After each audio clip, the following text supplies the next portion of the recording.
அல்லாஹ் என்னை விட்டு விடு யா அல்லாஹ். யா அல்லாஹ் என்னை நரகத்திலே நீ போட்டு விடாதே யா அல்லாஹ். யா அல்லாஹ் இப்பொழுது அந்த உனது வானவர்களினுடைய கூட்டத்தை பார்த்து விட்டேன் யா அல்லாஹ். நான் ஈமான் கொண்டவனாக மாறிவிட்டேன் யா அல்லாஹ். மூசா சொன்ன முஸ்லீமாக மாறிவிட்டேன் யா அல்லாஹ். இப்படியும் சில நபர்கள் நரகத்திற்குரியவர்கள் கதற ஆரம்பிப்பார்கள் மரணத்தினுடைய நேரத்தில். அல்லாஹ் சொன்ன வார்த்தை, இப்பொழுதுதானே நீ என்னை உணர்ந்து விட்டாய், நான் இருக்கிறேன் என்று எத்தனை முறை நான் உனக்கு உபதேசம் செய்தேன். எத்தனை நல்ல மனிதர்களை கொண்டு உனது வீட்டை நான் தட்டினேன். எத்தனை நபிமார்களை கொண்டு வேதங்களை கொண்டு உன்னை நான் சீர்திருத்தம் செய்யவில்லையா? உன் பக்கம் அழைப்பு பணியை செய்யவில்லையா?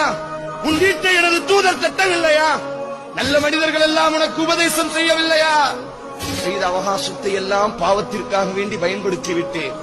நான் இருக்கிறேன் என்று பார்த்ததற்கு பிறகு நீ திருந்துகிறாயே, உனது வாயில் நான் மண்ணை போடுகிறேன் என்பதாக நரகத்திற்குரியவனாக அல்லாஹ் இழுத்துச் சென்றான் என்று